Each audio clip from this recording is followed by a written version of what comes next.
이스라엘 백성이 애굽에서 출발해서 시내산으로 가는 과정에 구름 기둥과 불 기둥을 경험했는데 어디서부터 생겼다고 했습니까?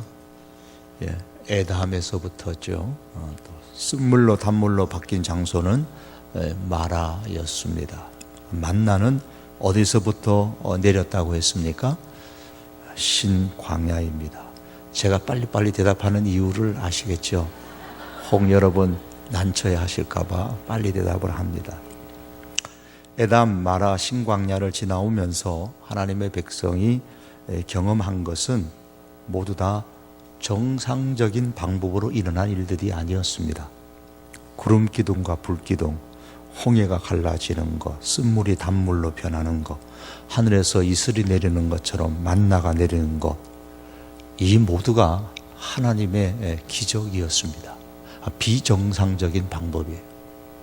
하나님께서 이런 기적의 사건들을 통해서 지금 이스라엘 백성들에게 뭘 말씀하시는 걸까요?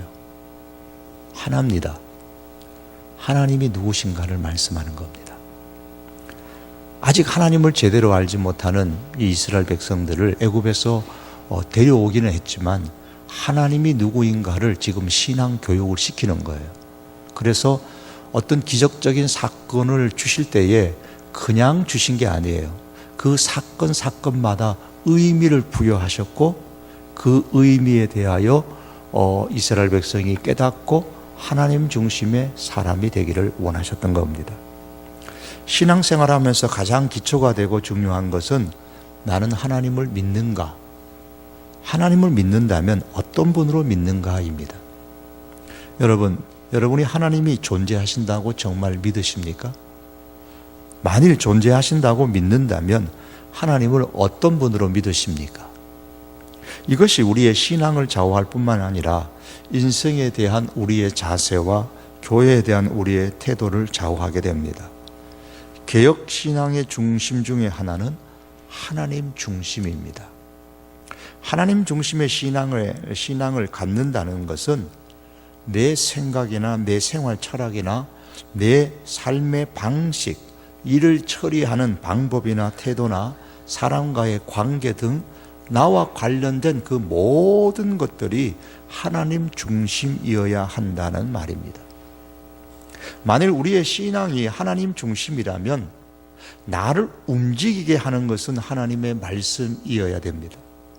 만일 하나님의 말씀이 아닌 다른 그 무엇이 내 삶에 영향을 끼쳐서 나를 움직이게 한다면 그것은 그 신앙은 하나님 중심의 신앙이라고 할 수가 없습니다. 종종 교인들 가운데는 교회 안에서 이런 말씀을 하곤 합니다. 우리 회사에서는 이렇게 하지 않았는데, 우리가 다니는 회사는 하나님의 말씀에 따라 움직이는 곳이 아닙니다. 그런데 교회 안에 와서 회사의 운영 방식과 내 회사의 운영 철학을 갖고 기준으로 삼아서 내밀면서 왜 교회는 이렇게 합리적으로 하지 않느냐고 주장하기도 합니다. 또 어떤 분들은 자신의 인생 철학이나 자신이 그동안 쌓아온 경험적 지식을 가지고 교회는 이렇게 되어야 한다, 또 이런 저렇게 해야 한다는 식으로 말씀을 합니다.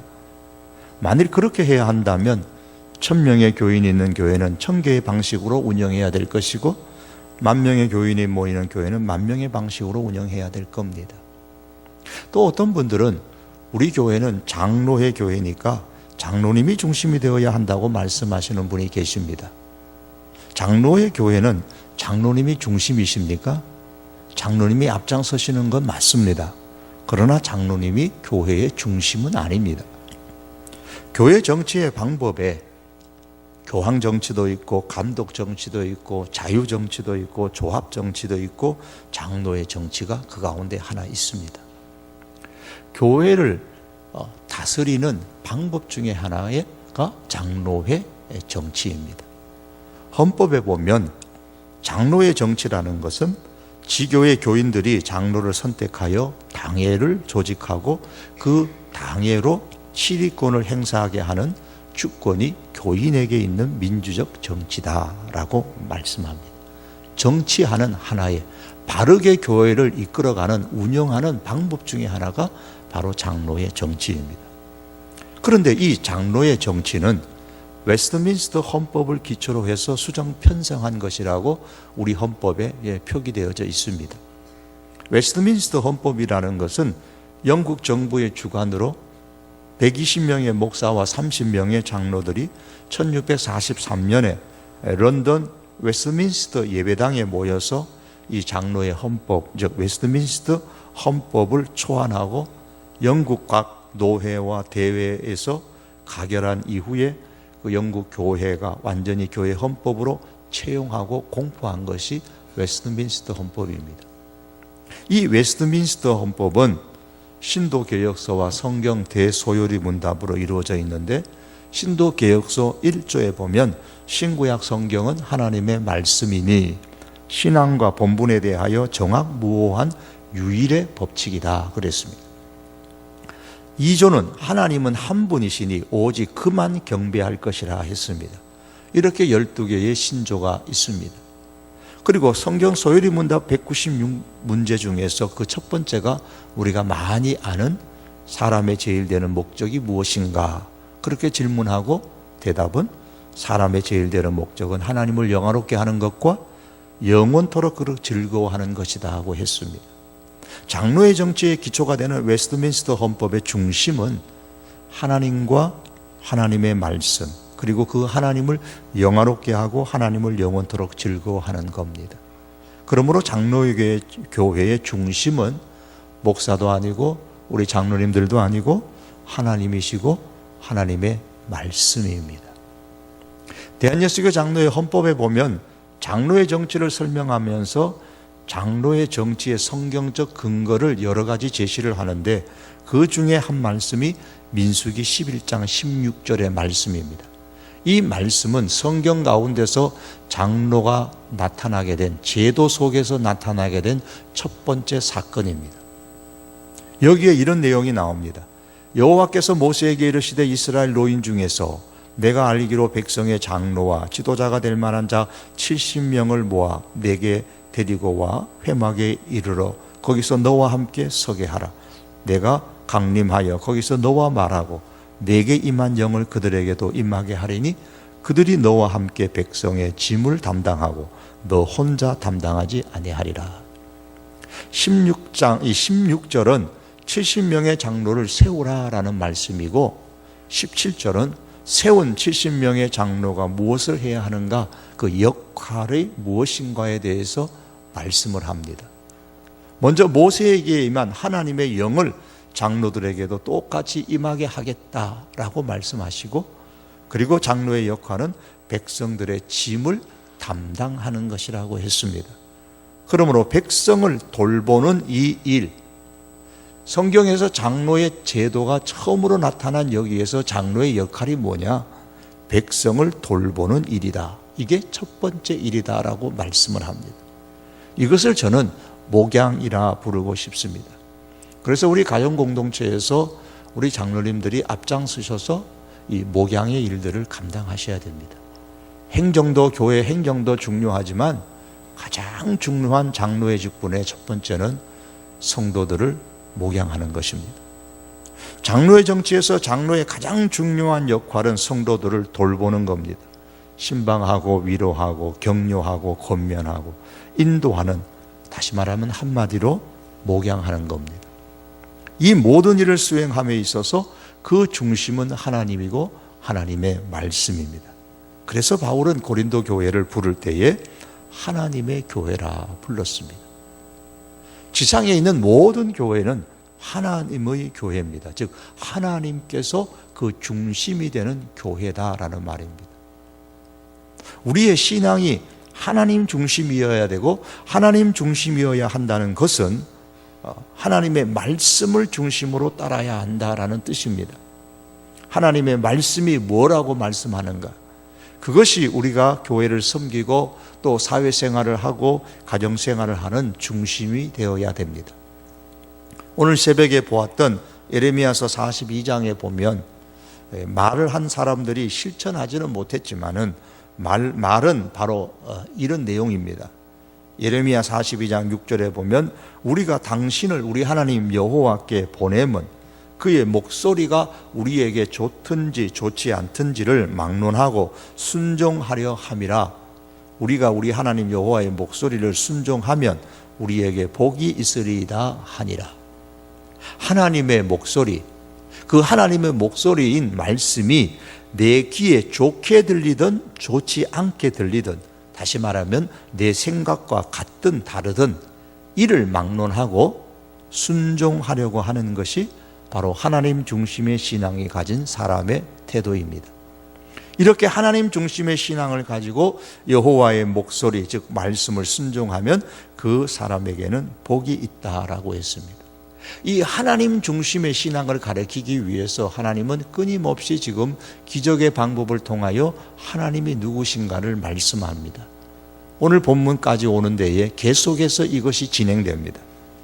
신광야에서의 만나의 기적을 경험한 이스라엘 백성이 그 다음에는 르비딤에 이르게 됩니다. 이 르비딤에서는 두 가지 문제가 있습니다. 하나는 마라와 같이 물의 문제고, 다른 하나는 아말렉과의 전쟁의 문제입니다. 이스라엘 백성이 르비딤에 도착했을 때에 물이 없었어요. 그래서 모세를 원망합니다. 출애굽기 17장 3절의 말씀입니다. 거기서 백성이 목이 말라 물을 찾으매 그들이 모세에게 대하여 원망하여 이르되 당신이 어찌하여 우리를 애굽에서 인도하여 내어서 우리와 우리 자녀와 우리 가축이 목말라 죽게 하느냐. 이 모세를 원망하는 이 백성들의 이 말씀 소리를 이렇게 쭉 생각을 하면 어떤 면에서 제 개인적으로 참 징글맞다라는 생각이 듭니다. 해도 너무하다라는 생각까지도 들 때도 있습니다. 제가 모세라면 아마 감당하지 못했을 겁니다. 이들이 모세를 원망한 것은 다름 아니고 하나님 중심의 신앙이 아니라 그들 마음에, 즉 하나님 중심의 신앙이 그들 마음에 뿌리를 내지 못했다라는 증거입니다. 그들은 에담에서부터 구름기둥과 불기둥으로 인도하신 그 하나님을 경험했고, 그 구름기둥과 불기둥의 인도로 지금 르비딤까지 왔습니다. 지금도 낮이라면 구름기둥이 그대로 있어요. 또 마라에서 쓴 물이 단물로 변하게 하신 하나님을 경험했죠. 신광야에서 주셨던 만나를 지금 르비딤에서 오늘 아침에도 거두어서 양식으로 먹었습니다. 정상적인 방법이 아니죠. 기적적인 방법으로 양식을 먹었어요. 그런데 지금은 물이 없어요. 그렇다고 하나님을 원망하고 모세를 원망합니다. 징글맞지 않나요? 하나님 중심의 신앙이 정착되지 못하면 조금만 어려움이 생기면 원망하고 하나님에 대한 불신앙을 표출합니다. 여기서 르비딤에서 이스라엘 백성들이 출애굽기 17장 7절에 보면 하나님이 우리 가운데 계신가 안 계신가, 즉 하나님이 우리 가운데 계시지 않는 것 같다라고 그렇게 하나님을 시험합니다. 하나님 중심의 신앙이 정착되지 못하면 하나님에 대한 감사한 마음이 전혀 생기지 않습니다. 이때나 그때나 지금도 다 마찬가지입니다. 여러분, 은혜를 많이 받는다고 해서 감사를 잘 하는 게 아닙니다. 하나님 중심의 신앙이 되어야지만 하나님 중심의 신앙이 되지 못하면 은혜를 받아도 불평을 하게 됩니다. 은혜를 못 받아서 지금 이분들이, 이 이스라엘 백성들이 문제가 되는 것이 아니고 하나님 중심의 신앙을 갖지 못하는 것이 지금 문제인 겁니다. 그래서 하나님을 시험하고 사람을 원망하는 겁니다. 하나님께서 르비딤에서 참 감사하게도 이 물의 문제를 역시 반석을 쳐서 물이 강같이 흐르게 하심으로 해결해 주셨습니다. 시편의 저자는 이 사건을 기억하면서 이렇게 표현했습니다. 광야에서 반석을 쪼개시고 매우 깊은 곳에서 나오는 물처럼 흡족하게 마시게 하셨다 그랬습니다. 시편 8편 15절입니다. 이 역시 정상적인 방법이 아닌 하나님의 기적의 방법을 통해서 해결해 주신 거예요. 반석을 쳐서 그 반석 가운데 깊은 샘처럼 거기에서 물이 흘러 강처럼 시내처럼 흘러서 먹었으니 이 또한 비정상적인 방법입니다. 하나님은 이러한 기적의 방법을 통해서 하나님이 누구이신가를 지금 하나님을 시험하는 그 백성들에게 보여주셨습니다. 물의 문제가 해결되었을 때 에서의 후손 중에 한 부류인 에돔족 속에 속한 이 아말렉 사람들이 광야를 지나가는 이스라엘 백성을 공격을 합니다. 이 아말렉과의 전쟁이죠. 17장 8절에서 16절까지에 보면 르비딤에서 아말렉과의 전쟁이 여기에 기록되어져 있습니다. 이 전쟁의 승리는 모세의 팔이 위로 향해 올려졌을 때에 이루어졌습니다. 당연히 모세의 팔이 아팠겠죠. 오늘 성경은 피곤하다 그랬어요. 팔이 아프니까 내리면 여러분 아신 대로 전쟁에서 패하고 모세가 계속 팔을 높이 들고 있을 수밖에 없는 그런 상황인데, 팔이 아프니까 아론과 훌이 모세를 자리에 앉게 하고 모세의 양편에서 모세의 팔을 잡아주어 계속 들고 있을 수 있도록 해 주었습니다. 그 결과 여호수아가 이끌던 이스라엘 백성이 전쟁에서 승리했습니다. 이 전쟁의 승리는 모세와 아론과 훌과 그리고 전쟁에서 백성을 이끌어 싸웠던 여호수아, 이 모든 사람들의 협력이었습니다. 교회가 사단의 세력과 싸워 승리하는 교회가 되기 위해서 갖추어야 될 것은 바로 이 협력입니다. 피터 터친이라는 교수는 그의 책 생각의 힘이라는 책에서 이렇게 말합니다. 역사에서 군사적인 경쟁은 협력 능력이 떨어지는 사회를 제거한다라고 그렇게 말했습니다. 이게 무슨 말이냐면, 국가 간의 전쟁에서 어떤 국가가 승리할 수 있느냐? 이 인류의 역사를 보면 전쟁에서 승리하는 나라가 초인류 국가가 되는데, 중요한 것은 전쟁에서 이기는 거예요. 전쟁에서 이겨야 국가가 이제 초인류 국가가 되는 겁니다. 강대한 국가가 되는데, 그럼 이 중요한 강대한 국가가 되는 전쟁에서 승리는 누가 승리할 수 있느냐? 협력이 잘 되는 사회를 가진 국가가 승리한다 그랬습니다. 어떤 국가가 세계 역사 가운데 존재할 수 있느냐? 협력하는 사회를 가진 국가. 그런 국가가 바로 승리하고 이 역사 가운데 초강대국으로 존재한다라고 했습니다. 그런 국가뿐만 아니라 경제 역시도, 경제를 다시 일으키는 방법도 역시 협력이다, 그런 이야기를 그의 책 생각의 힘에서 했습니다. 이를 볼 때의 협력이라는 것은 오늘 우리들의 사회에서 건강하게 존재하는 데 있어서 대단히 중요한 요소입니다. 그런데 성경은 이 교수가 얘기하기 전에 벌써 성경에서 협력의 중요성을 말씀하셨습니다. 이것은 우리는 참 많이 들었던 단어입니다. 다만 협력이라는 단어로 듣지 않고 지체라는 개념으로 말씀을 들었습니다. 성경은 지체라는 개념을 우리에게 말씀하면서 협력을 강조하셨습니다. 그런데 아말렉과의 이 전쟁이 이들의 협력으로 이루어졌음에도 불구하고 성경은 이렇게 말씀합니다. 출애굽기 17장 14절입니다. 같이 한번 읽어보시겠습니다. 출애굽기 17장 14절입니다. 다 같이 읽습니다. 시작. 여호와께서 모세에게 이르시되 이것을 책에 기록하여 기념하게 하고 여호수아의 귀에 외워 들리라. 내가 아말렉을 없이 하여 천하에서 기억도 못하게 하리라.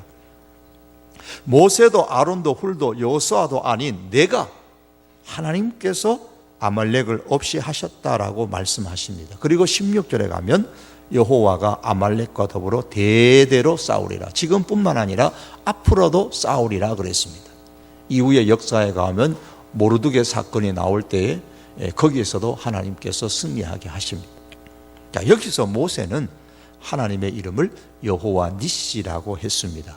하나님의 깃발, 승리하게 하시는 하나님, 하나님의 승리라는 뜻입니다. 이 전쟁의 승리 역시도 사람의 방법이 아니고 하나님의 기적의 방법으로 이루어지게 하셨습니다. 손 올렸다고 전쟁에서 이기는 게 어디 정상적인 방법입니까? 하나님은 하나님의 방법으로 이스라엘 백성들로 하여금 하나님을 기억하게 하셨습니다. 아주 그냥 깊이 각인을 시키는 거예요. 기적적인 방법을 통해서 이스라엘 백성을 인도하시고 도우심으로 인해서 이스라엘 백성들의 그 마음에 하나님을 계속 하나님은 각인시키고 또 각인시키는 겁니다. 인간의 협력이 한 공동체를 건강하게 세움에 있어서 중요하지만 그 협력조차도 인간 중심의 협력이 아니고 하나님 중심의 협력이어야 합니다. 그래서 성경은 각 지체와 지체 사이의 협력을 강조하면서도 반드시 거기에 또 하나 빠지지 않는 단어가 나옵니다. 몸이라는 단어가 나와요. 그래서 몸과 지체의 관계를 말씀하고 그 몸을 때로는 예수님이다, 때로는 교회다, 그렇게 말씀을 합니다. 즉 모든 지체는 몸을 중심으로 협력을 해야만 합니다. 그럴 때 비로소 몸인 교회가 건강하게 존재하고 제 역할을 감당할 수 있습니다. 애굽을 떠난 지 이제 3개월 만에 시내산 아래에 도착을 했어요. 본문 출애굽기 19장 1절입니다. 자, 1절을 보시면 이스라엘 백성이 시내산 아래에 머문 일이 얼마나 중요했던지 출애굽기 19장 이제부터 시작해서 출애굽기 마지막 40장까지 그리고 민수기 10장 10절까지가 시내산에 도착해서 거기에 머물렀던 내용들입니다. 그뿐만이 아니라 레위기의 말씀은 전체가 시내산 아래에서 주셨던 율법과 제사에 관한 말씀입니다. 1절과 2절의 말씀입니다. 1절, 2절 같이 한번 읽어보시겠습니다. 시작. 이스라엘 자손이 애굽 땅을 떠난 지 3개월이 되던 날 그들이 시내 광야에 이르니라. 그들이 르비딤을 떠나 시내 광야에 이르러 그 광야에 장막을 치되 이스라엘이 거기 산 앞에 장막을 치니라. 자, 하나님께서는 애굽에서 시내산까지 이스라엘 백성을 인도한 일을 두고서 이제 4절에 가시면은 독수리 날개로 업었다라는 말씀으로 표현을 했습니다. 4절에 내가 애굽 사람에게 어떻게 행하였음과 내가 어떻게 독수리 날개로 너희를 업어 내게로 인도하였음을 너희가 보았느니라. 자, 이 표현을 신명기서 32장 11절과 12절에 가면 좀 더 구체적으로 설명을 합니다. 이렇게 표현했어요. 마치 독수리가 자기의 보금자리를 어지럽게 하며 자기의 새끼 위에 너풀거리며 그의 날개를 펴서 새끼를 받으며 그 날개 위에 그것을 엎는 것 같이 여호와께서 홀로 그를 인도하셨고 그와 함께한 다른 신이 없었도다 그랬습니다. 독수리 날개를 업었다라는 표현으로 이스라엘 백성을 인도하셨다고 말씀하시는 이유가 뭐냐? 결국 민수기 32장 12절에 보면 여호와께서 홀로 인도하셨다, 그와 함께한 다른 신이 없었도다라는 사실을 강조하기 위해서입니다. 누가 인도하셨냐? 독수리 같으신 하나님, 그분 혼자 인도하셨다는 거예요. 하나님 중심입니다. 시내산 아래에 왔을 때 이스라엘 백성들에게 가르치시는 신앙이 뭐냐? 오직 하나님이에요. 하나님 중심입니다. 여러분, 하나님께서 어미 독수리가 새끼들이 있는 보금자지를 어지럽게 하는 것처럼, 흔드는 것처럼, 때로는 물이 없는 것으로, 때로는 먹을 것이 없는 것으로, 때로는 홍해 앞으로, 때로는 전쟁이 있는 것으로 인도하셨습니다. 우리 인생 역시도 때로는 이렇게 어지럽게 하셔서 인도하실 때가 있습니다. 그럴 때 참 독수리의 새끼들처럼 우리도 혼란스럽죠. 그러나 하나님은 하나님의 날개로 그때마다 업어주시고 보호하신다고 하셨습니다. 그렇게 이 시내산 아래까지 인도하셨고 그렇게 가나안 땅까지 인도하셨습니다. 그렇게 지금도 우리를 인도하십니다. 왜 그렇게 하십니까? 하나입니다. 하나님 중심의 신앙을 갖도록 하기 위해서입니다. 왜 그렇게 하나님 중심의 신앙을 가져야 합니까? 그것이 인간이 하나님의 복을 누릴 수 있는 유일한 방법이기 때문입니다. 자, 이스라엘 백성은 시내산 아래에서 약 한 1년간 머물렀습니다. 19장 1절에 유심히 보시면 시내산에 온 때가 애굽 땅에서 떠난 지 3개월 되던 날이라 그랬습니다. 지난번에 말씀드린 것처럼 6월절 다음 날 출발했으니까 그들의 달력으로 어쨌든 1월 15일에 출발했으므로 시내산에 도착한 날은 그럼 언제가 됩니까? 3개월이 되었으니까 2월 15일, 3월 15일, 4월 15일 되면 되죠. 그리고 민수기 10장 11절과 12절에 보면 그럼 시내산을 언제 출발했느냐? 둘째 해 둘째 달 스무날에 구름이 증거의 성막에서 떠오름에 이스라엘 자손이 시내 광야에서 출발하여 자기 길을 갔다 그랬습니다. 자, 이를 계산해 보면 됩니다. 애굽을 출발한 지 3개월 만에 시내산에 도착. 그러니까 첫째 해, 애굽에서 출발한 지 첫째 해 넷째 달 15일입니다. 14일이든지 15일이든지. 그리고 둘째 해, 둘째 달 스무 날에 시내산에서 다시 출발을 했습니다. 자, 이러면 시내산에 머문 기간은 몇 개월이 됩니까? 빨리 계산 안 하셔도 됩니다. 한 10개월하고 한 5일 정도가 됩니다. 이 기간 동안 보세요. 4월 우리로 달력 말하면 4월 5일이 4월 15일이면 5월, 6월, 7월, 8월, 9월, 10월, 11월, 12월, 1월, 2월 20일 날이니까 15일 날 출발했으니까 5일 더 했으니까 10개월하고 5일 정도 이렇게 시내산 아래에서 머물렀습니다. 자, 이 기간 동안 시내산 아래에 머물면서 이들은 가장 먼저 하나님께서 제안하신 대로 하나님의 백성이 됩니다. 그래서 오늘 5절과 6절의 말씀에 하나님께서는 세계가 다 내게 속했다. 이 세상이 하나님 중심으로 움직인다라고 말씀을 합니다. 너희가 내 말을 잘 듣고 내 언약을 지키면 너희도 모든 민족 중에서 내 소유가 될 것이다. 그랬습니다. 하나님께서 제안하신 대로 하나님의 백성이 되고 하나님을 자신들의 하나님으로, 즉 하나님 중심의 신앙을 가지고 살겠다고 이제 이스라엘 백성들은 시내산 아래서 비로소 맹세를 합니다. 그리고 성경은 이것을 일컬어 신학적으로는 모세 언약이라 그렇게 부릅니다. 그런 다음에 이어서 시내산에서 이제 세 가지 사건이 일어나게 되죠. 긴 장 속에 세 가지 사건이 일어납니다. 그 첫 번째가 율법을 받지요. 출애굽기 20장에 가장 먼저 십계명을 비롯해 가지고 율법을 받습니다. 그 율법을 받는 그 핵심의 중심인 십계명이 첫 번째가 뭡니까? 하나님이에요. 하나님 중심이에요. 하나님 외에 다른 신을 두지 말라. 하나님 중심의 신앙을 지금 여기서 이제 지금까지는 사건을 통해서 가르쳤는데 이제 말씀으로 이제 가르치십니다. 하나님 중심의 신앙을 가져라. 하나님과의 관계의 조건은 하나님 중심이다. 그리고 금송아지 사건이 출애굽기 32장에 시내산 아래에서 일어나는데 이 금송아지 사건은 결국 하나님 중심의 신앙을 지금 이스라엘 백성이 깨트렸다는 거예요. 그것을 깨트릴 때에 하나님께서 그들을 진멸하시려고 하셨죠. 모세의 기도가 없었다면 말이에요. 모세의 중보 기도가 없었다면 그랬을 겁니다. 그리고 세 번째 하셨던 일은 시내산 안에서 성막을 세웁니다. 성막, 하나님과의 깨어진 관계를 회복시키는 것이 바로 성막입니다. 피를 가지고 제단에 드리고 그리고 하나님의 임재하심이 있는 지성소까지 나아가는 것. 이게 하나님 중심이에요. 하나님 중심의 신앙을 가르치고 그 하나님 중심의 신앙을 깨어졌을 때에 하나님 중심의 신앙을 회복할 수 있도록 한 것, 이것이 이 세 가지 사건이에요. 율법을 주시고 금송아지 숭배 사건이 일어나고 성막을 세웠던 사건이 여기에 나옵니다. 이제 말씀을 맺으려고 합니다. 오늘 말씀의 핵심은 바로 이 하나님 중심입니다. 하나님께서는 기적적인 방법을 동원해서라도 하나님의 사람들이 하나님 중심의 신앙생활을 하기를 원하셨습니다.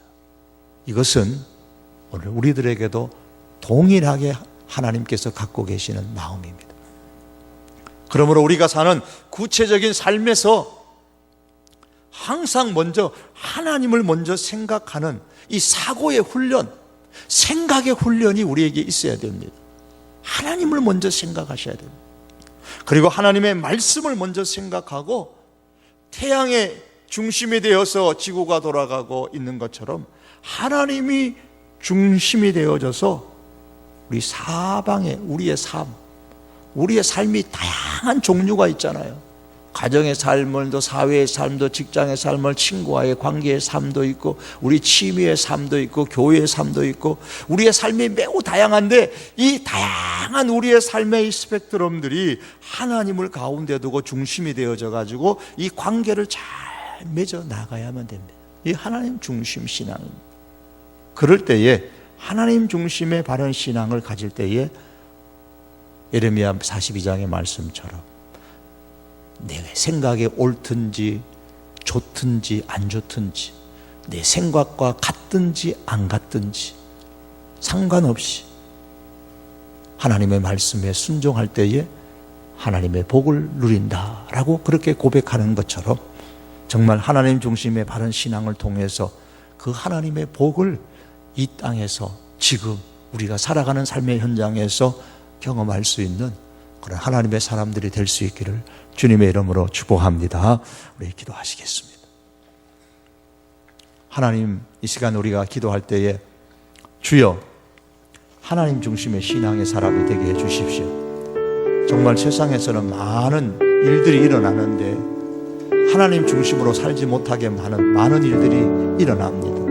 우리가 교회 생활을 하든지 가정 생활을 하든지 직장 혹은 사회 생활을 하든지 취미 생활을 하든지 무슨 생활을 하더라도 하나님 중심의 신앙, 하나님의 말씀에 따르는 그런 하나님 중심의 신앙생활을 할 수 있게 해 주십시오. 여러분 그렇게 힘달라고 기도하시고, 두 번째 우리 기도의 제목은 성령으로 충만하게 하여 주시옵소서. 금요일마다 주의 전에 올라와 하나님 앞에 기도할 때에 주여 내 심령에 성령의 충만을 주시고 우리 성도 교회 가운데 성령의 충만함을 주셔서 성령의 주원함을 받아 이끌림을 받는 그런 교회와 우리의 인생이 되게 하여 주시옵소서. 이 두 가지 기도의 제목을 가지고 우리 다 같이 한번 통성으로 기도하시겠습니다.